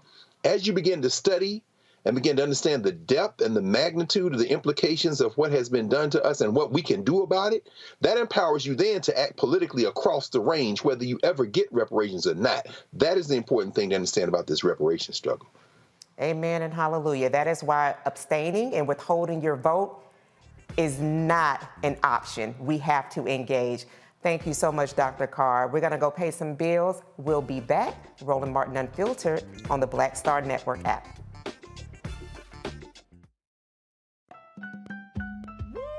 We're all impacted by the culture, whether we know it or not. From politics to music and entertainment, it's a huge part of our lives, and we're going to talk about it every day right here on The Culture with me, Faraji Muhammad, only on the Black Star Network. Hatred on the streets, a horrific scene, a white nationalist rally that descended into deadly violence. White people are losing their damn minds. As an angry pro-Trump mob storms the U.S. Capitol, we've seen shooting. We're about to see the rise of what I call white minority resistance. We have seen white folks in this country who simply cannot tolerate black folks voting. I think what we're seeing is the inevitable result of violent denial. This is part of American history. Every time that people of color have made progress, whether real or symbolic, there has been what Carol Anderson at Emory University calls white rage as a backlash. This is the rise of the Proud Boys and the Boogaloo Boys. America, there's going to be more of this. Here's all the Proud Boys, Dave. This country is getting increasingly racist in its behaviors and its attitudes because of the fear of white people. The fear that they're taking our jobs, they're taking our resources, they're taking our women. This is white fear.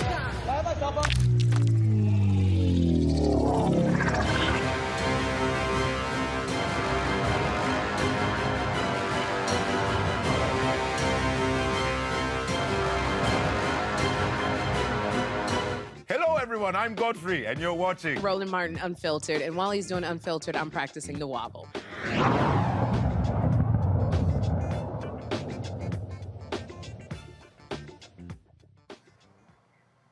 Thanks for staying connected to Roland Martin Unfiltered, streaming on the Black Star Network. Let me ask you a question, RMU folks. Is your state a top performer in Black entrepreneurship? What is the economic impact of Black entrepreneurs, and how do we level up to the righteous abundance that our grandmothers and grandfathers sowed but never reaped? Friend of the show, the CEO of Media to Millions. She's a political commentator, award-winning author, but most importantly, she is a business elevation strategist. Dr. Avis Jones DeWeaver is here to help us answer those questions and share how you can get yours. Welcome, Dr. Avis. Well, thanks for having me. Good to see you. Oh gosh, it's always excellent to see you, Dr. Avis, and really appreciate your time. I know, as I shared with Reese, your time is very precious. You're very busy, so thank you for giving us a few minutes to talk about something that you are very much so passionate about. I was reading something very interested in that was so interesting, and it was a published piece by SCORE. And SCORE, for those who may not know, is a nonprofit organization with a network of business mentors. And they also mentor other up-and-coming business folks. And so what they talked about is that Black entrepreneurship essentially is thriving, and that there has been a 23% uptick in revenue for Black entrepreneurs, and that number is pretty much double what folks are making as employees. And so as a person, again, as I said, that is multi-hyphenated, extraordinarily successful, you are a millionaire coach and doing incredible work. Talk to us about what those numbers mean and why it is important for people, even if they are working what we say is a traditional 9-to-5, to explore entrepreneurship, because it's most likely they're probably doing it already. Absolutely. Well, here is my sort of spin on those numbers. It's really showing us that we are really understanding that when we take our genius out into the marketplace, we can make bank. And as you alluded to, for me, it's really about, for those who are in the 9-to-5, I always believe that it makes sense to have additional sources of revenue that you can depend on coming into your home, because quite frankly, we know that we're not paid fairly in the workplace. The wage gap is the wage gap, and it's a race and gendered wage gap. Black men face wage gaps and Black women face wage gap. None of us are paid fairly in the workplace. And also, we're in a situation right now where, do you really want to leave your future up to somebody else's spreadsheet in terms of whether or not they can keep you or even want to keep you at their place of employment? I think not. I believe that this is the time when you need to figure out, how can I monetize my genius? How can I take something that I'm really good at or that I really enjoy and turn that into a monetizable future for me and my family? Even if you're doing it alongside of your job, the bottom line, that provides a mini way in which you can create your own economy, whether or not you want to do that completely on your own or whether or not you want to do that as the quote unquote perennial side hustle. It's a smart thing to do any way you slice it. Absolutely. And as you are, leading hundreds, thousands of people into discovering those spaces in which they can monetize the things that they're already most likely doing, Dr. Avis, then also can you share with the audience around, so people may be seeing things that are online and really not knowing what's for them, but that, we've just talked about stories where we're taking our money places and not being fully respected. So can you share with people that, they're probably already spending that money elsewhere, but actually taking that money and actually concentrating that money into the space where they can actually see profits and revenue for them and their families? Absolutely. I mean, to me, it all comes back to the importance of supporting each other, supporting Black businesses, having our dollars regenerate in our own communities. If people think that Black people are poor, I have to tell you, I have to disabuse you of that notion, right? We have a well over $1 trillion buying power that circulates in this economy year after year after year. What we need to get better at, though, is making sure that it circulates within our own communities by supporting our businesses. And when we do that, guess what? Black businesses are more likely than other businesses to employ Black people. And so we're really helping each other all at the same time. So to the degree that we can be very intentional about our spend, on the one hand, when we are consuming, the degree to which we can target those dollars with Black businesses, it really makes sense. And then when we can also sort of layer on that, this idea of thinking, what can I do to bring in some more dollars in my home that does not depend on the traditional 9-to-5 route? It really creates an opportunity for you to be able to grow at a level where literally there are zero limits. Absolutely, Dr. Avis. And before, I have two things before I bring in my panel and have them ask questions of you. The first one being that then allows us more time to spend at home, not kind of be in the grind and hustle culture, but actually be in spaces that we enjoy. So we'll have more time, you know, if we have children or people that we're in care for, to have more time for that, take care of our own health, our own wellness. Can you talk about the freedom that being in business for yourself actually does allow? Yeah, I think that ultimately that's a big draw for a lot of people in this life. Now, not to say that it doesn't involve hard work. Yes, yes, yes, it does involve hard work. But depending upon what job you do and pretty much in terms of your business, what you choose to do, the bottom line is you largely have a lot of control over your schedule. Like, when do you want to do it? Where do you want to do it? Do you want independence in terms of location freedom? Do you want geographic freedom? Do you want time freedom? Do you want to be able to not have to be in a certain place at a certain time every day, but still be able to make revenue? I think that's one of the reasons why people really enjoy entrepreneurship. And as your business grows, quite frankly, you're going to get to a point where it's going to be beyond the solopreneur stage. You'll be able to bring on a team. You'll have other people that are part of making your vision real. And so that also will increase the level of freedom and flexibility that you have while your business continues to grow. And so before the panel comes in, that second question that I had for you is that you will actually be bringing this information to people, your Next Level Abundance Tour, which you are a shining receipt in that. Can you talk about that tour quickly here, and then the cities that some of the people have asked you into to provide this information? Absolutely. So I'm so excited to be kicking off my Next Level Abundance Tour next month. We'll be starting it in Atlanta and then Charlotte. We'll also be going to Houston and LA. Looks like we'll probably add in Sacramento, New York, Philadelphia, and of course, round it out right back in Washington, D.C. I'm so excited about this tour. And the whole goal here is to really bring information, particularly to Black women entrepreneurs, around how they can take their businesses and level it up to the next level. To be perfectly transparent, my goal is to make sure that we create more Black women millionaires. I think that as we get to a point where Black women have greater economic power, we understand how to make sure that not only that we thrive personally, but make sure that our entire communities thrive. And that's really the goal of what we're doing here. That's real leveling up. And so how can people get more information on the tour, the city, and things of that nature, Dr. Avis? Absolutely. So they can go to nextlevelabundancetour.com. That's nextlevelabundancetour.com. Get on the wait list there. We'll be making some special announcement about that tour tomorrow, in fact. So you'll be getting the sneak peek on what's about to happen. Love it. Fresh stuff indeed. Dr. Hill, your question for Dr. Avis. Yes, first of all, congratulations and thank you, sister, for being the strong sister that you are. You are inspiring me because I'm trying to get my little business on. I figure as much as I talk, I might as well get paid to do it. So yes, ma'am.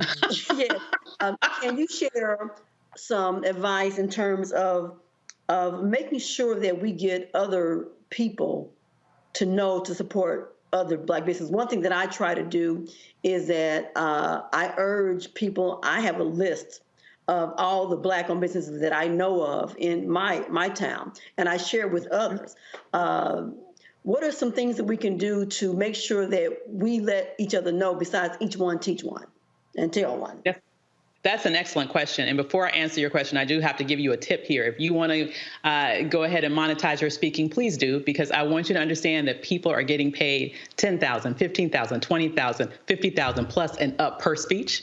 So that is a very lucrative space to go into. Okay. So beyond that, I also want to say you're exactly right. To the degree that which we can go to resources, there is a Black Wall Street web page that sort of lists those, and there are other resources like that where you can specifically go to. There are apps that you can download that helps you find Black-owned businesses. So that's one thing that the consumer can do. But I also want to encourage business owners themselves to be very aggressive. And one of the challenges that I do see sometimes with business owners, particularly those that are new, they're not very vocal about the fact that they even have a business. And one of the things that I always say is, if nobody knows you're in business, you're not in business. So the last thing you need to do as an entrepreneur is try to be, quiet about it. Be proud about what you do. If you are someone who is confident in the quality of what you have to offer the world, you should shout it from the rooftops. That should not be a secret that you're in business. So I just really want to encourage the entrepreneurs themselves to be very aggressive about marketing their businesses online and in every way that they can. Excellent question. Thank you so much, Dr. Hill. If you go to Dr. Avis's page or follow her on Twitter at Sister Scholar, you definitely do know Dr. Avis is in business, baby. Dr. Greg Carr, your question for Dr. Avis. Indeed, indeed. Thank you, Eric. And it's good to see you, sis. Good to see you, Dr. Avis. Been too long. I left class this afternoon, my hip hop class, listening to these young people, and they were talking about the importance of brand. They were walking me through everybody from Lil Nas X to Cardi B, and how it's not just about what you produce, but literally the whole person and persona. And I admit to being way behind the curve on that. Could you any thoughts on how this question of brand figures into entrepreneurship? So it isn't just what you make or what you produce, but literally who you are. Can you help us with that? Certainly help me with that, please. Well, let me first say, Dr. Cart, you have a brand. Yes. Your brand bespeaks brilliance. Your brand bespeaks being proud of who you are. Your brand bespeaks warrior energy. And, to me, that is part of your brand. And so to me, what brands are, it's what people think of you before you even say a word. And that is something that is curated and put together by your actions and by how you show up in the world. So when you think of different celebrities like what you've mentioned, I think what most people need to understand, particularly entrepreneurs, is they need to understand that everything that they think about these celebrities is not by accident. It's by design. It's a very calculated strategy to get you to think whatever they want you to think about them. And so as an entrepreneur, you need to think about that strategically with your business in terms of the brand that bespeaks your business, but also your personal brand. Because in this day and age, the two are very much intertwined. And if you are someone who understands how to build a powerful brand, that goes a long way towards marketing, as I alluded to previously, without literally costing you a dime, because it will attract the attention that otherwise you would have to pay thousands upon thousands of dollars for. Excellent question, Dr. Carr. Dr. Avis Jones the Weaver, friend of the show, business elevation strategist, nextlevelabundancetour.com to get on the wait list. Thank you so much, Dr. Avis, for joining us this evening. Thanks so much for having me. Great seeing you. Great seeing you as well. Thank you. And you're watching Roland Martin Unfiltered on the Black Star Network. We'll be right back.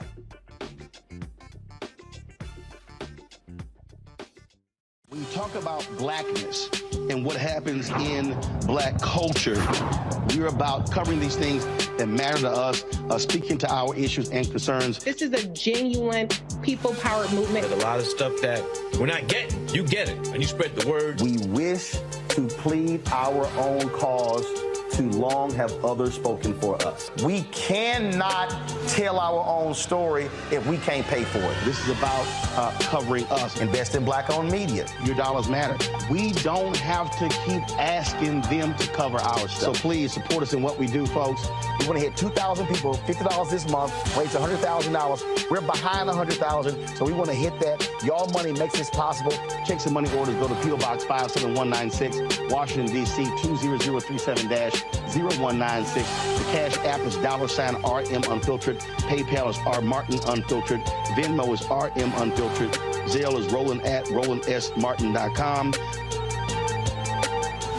Next on the Black Table with me, Greg Carr. An hour of living history with Dr. Richard Mariba Kelsey, thinker, builder, author, and one of the most important and impactful elders in the African American community. He reflects on his full and rich life and shares his incomparable wisdom about our past, present, and future. African genius is saying that my uncle was a genius, my brother was a genius, my neighbor was a genius. I think we ought to drill that in ourselves and move ahead rather than believing that I got it. That's next on the Black Table, here on the Black Star Network. Hey, I'm Deion Cole from Blackish. Hey everybody, this is your man Fred Hammond, and you're watching Roland Martin, my man, Unfiltered.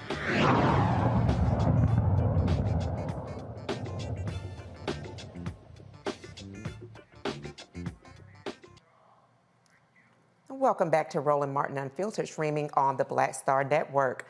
With the focus shifting from DEI efforts, one area that's gained spotlight in corporate and entrepreneurial spaces is executive presence and confidence. Today, we're joined by Dr. Wendy Wilson, who will explain to us how we show up in the workplace, whether digital, remote, or in person, impacts the environment and the money. Dr. Wendy Wilson, thank you so much and welcome to Roland Martin Unfiltered. It is my pleasure. Thank you for having me. Absolutely. So in your background, you do have DEI training, you've been in corporate, and as someone who is a career strategist and has a specific presence around executive presence, talk to us a little bit about, even though, we're seeing people, we just had Dr. Avis on talking about the importance of entrepreneurship. Please talk to us a little bit about how executive presence, no matter which of those spaces that you're in, definitely impacts us and it impacts the money. Absolutely. Well, thank you again for having me. I share with my clients, and they range from those that are still matriculating through high school, ready and preparing themselves to enter into the workspaces, all the way to the C-suite, that there are some behaviors and some actionable steps that you need to maintain and what I call normalize executive presence. And they include your emotional intelligence, how you engage, how you present, the level of compassion that you demonstrate with those that you are leading and those colleagues that you will also have. There's also those two other important elements, which include effective communication and your aesthetic. Now, we want to walk in and to thrive and be successful in these spaces being our true selves, not denying who we are based upon our race and gender. But it is important that we also exemplify and represent the very best. And that comes with a very professional and what we work to achieve, a very polished presence. And so I tell young people all the time, it is not your role to enter into those spaces and modify a uniform. There is expectations of behaviors that you need to model. And if you see that they're not being modeled, then being vocal enough and having that effective voice to convey that so that you are represented and that you are contributing in the manner in which you have prepared yourself to do. Absolutely, Dr. Wilson, and I'm very glad that you touched upon EQ, because even as we look at a platform like Twitter, when it changed hands from Jack Dorsey to Elon Musk, there is a lack of EQ, emotional intelligence, around being able to understand the audience that he, in essence, is serving. So could you talk a little bit about how EQ shows up, no matter what your brand is? Dr. Avis, we were in conversation, and one of the things that Dr. Carr brought forward is with regard to brand, some of his students, he teaches at Howard University, some of his students brought up specifically Cardi and some other artists. And Dr. Avis spoke that those imageries, the things that we see, are very much so curated, that they're a team of people that work specifically so that what we see is not something that is just kind of a miss, but it is something that is intentional. So can you talk about EQ and intentionality in the way that any one of us presents as it relates to either a corporate or entrepreneurial space? Sure. Well, certainly with that EQ piece, we want to have the level of understanding that certain environments call for certain actions and behaviors. You mentioned Cardi B, and I do a training presentation, and she's one of the focus individuals that I focus on. And what I say about her is that, and I'll present her, and she's in entertainment mode in terms of her attire. But there is also some evidence out there when she is there to conduct business, when she wants the audience or the listener to hear this particular message or a certain message, then she is donning a different uniform, if you will. And so that is important to keep in mind, to be aware of your audience, the setting that you're going in, and be able to make the necessary modifications, still remaining true to who you are and your authentic self. It is absolutely achievable. Regarding the social media platforms, you mentioned Twitter a few moments ago, and emotional presence playing out on that. understanding that that is a worldwide and international stage. And civility is always in order. Respect is always in order. Proper decorum is always in order. And we have seen time and time again when folks epically fail, they are held accountable for that. And it is oftentimes very difficult to recover. So the goal, again, as I shared earlier, is to normalize those behaviors that will allow you to successfully navigate, achieve the level of success that you desire and you seek, and be representative of who you are and the organization that you're representing. Thank you so much, Dr. Wilson. We just have a few minutes remaining in the show, so I want to have my panel come in and ask you a few questions. Certainly. We're going to go to Dr. Walker first. Dr. Walker, your question for Dr. Wilson. Yeah, Dr. Wilson, I want you to talk about, it relates to the workplace, the importance of having a healthy culture for leaders. Absolutely, absolutely. And it starts with leaders. I share all the time with individuals that, again, it's the basics. It's the things that our parents taught us, that mother wit, the acts of civility, being kind, being respectful. And if you find an organization where there is low morale, people are just having difficulty delivering or providing the service that they are being tasked with or being paid to perform, you need to take an assessment of the culture and the climate. And it's more than just doing a study. It is then taking those actionable steps and holding people accountable, whether they be in the C-suite or whether they just walk in the door at the entry-level space. Great question. Leaders' behavior is definitely important in any organization. Dr. Hill, your question for Dr. Wilson. Yes, thank you. So my question is, passionately Black may be seen as aggressively white. And so it sounds like we have to code switch, something that we've all been taught how to do. How do we negotiate our code switching methods in an environment to be our authentic selves when we have the backlash against us, regardless of how well we code switch, how well we show our true self, our passionate, our kind selves, and we still get this pushback? What can we do? I think when the pushback arrives, you need to face it head on. And again, as I started off, and I'm staying true to that, is to remain your authentic self. And then, ask for evidence. And there needs to be some ongoing conversations in terms of what diversity looks like, what it's comprised of, and honoring and recognizing those differences, and not making assumptions about an individual based upon their race, based upon their gender, and based upon what you may have been taught.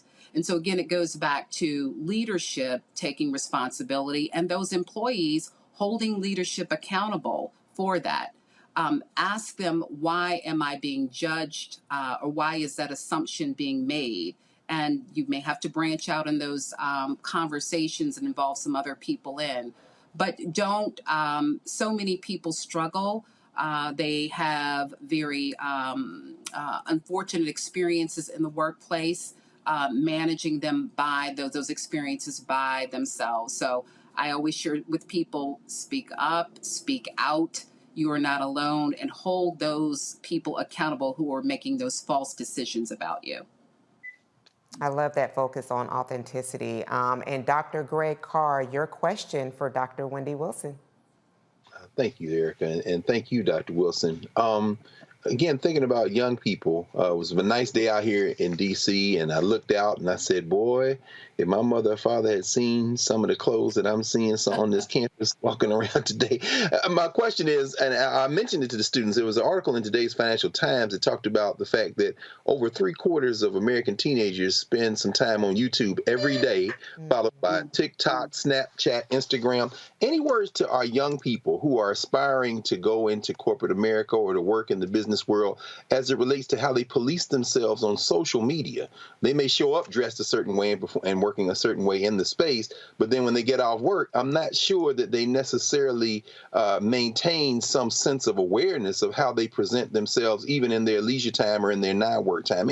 Any words of advice to our young people in that regard? Dr. Carr, that's an excellent question. And I work with young people, too, at a university here in Southwest Georgia and see some of them. And that's all a part of them trying to express themselves. Unfortunately, and I don't mind sharing my age, I'm 56. And so when you and I were growing up, we didn't have access to all of these social media platforms. And so the point that I bring up is that you are then providing evidence for, again, people to use something against you. And you don't want to do that. That is documented. I tell my young adult children all the time, they would say, Mom, why I deleted it. And I said, but you don't know who took a screenshot of it.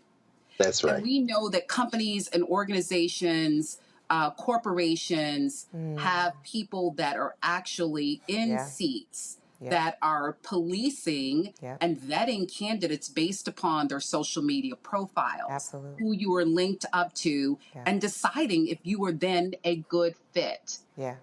And so, you know, unfortunate, but it is the reality. So I tell students all the time to behave or act in a manner with consideration for your future and the business that you wish to have, or the position that you wish to have within a company as well. I love that, having the future in mind. Dr. Wilson, we have about 10 seconds. Let people know how they can follow you.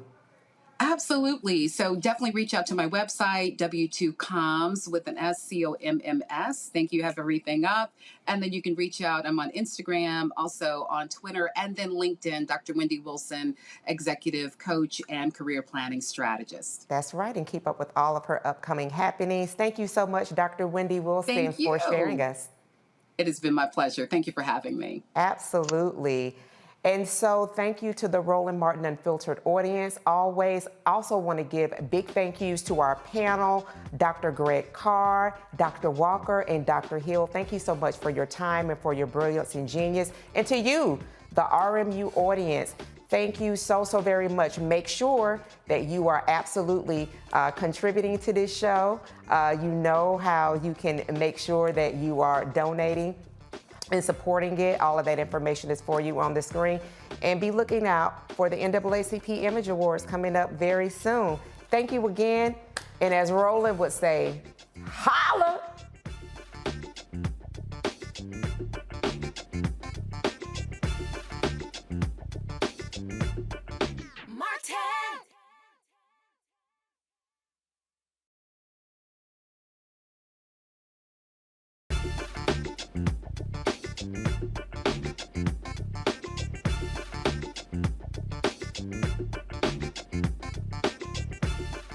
Network is here. Oh, no punches! I'm real revolutionary right now. Support this man, Black Media. He makes sure that our stories are told. Thank you for being the voice of Black America, Roland. Stay black. I love y'all. All momentum we have now, we have to keep this going. The video looks phenomenal. See, there's a difference between Black Star Network and Black-owned media and something like CNN. You can't be Black-owned media and be scared. It's time to be smart. Bring your eyeballs home. You dig?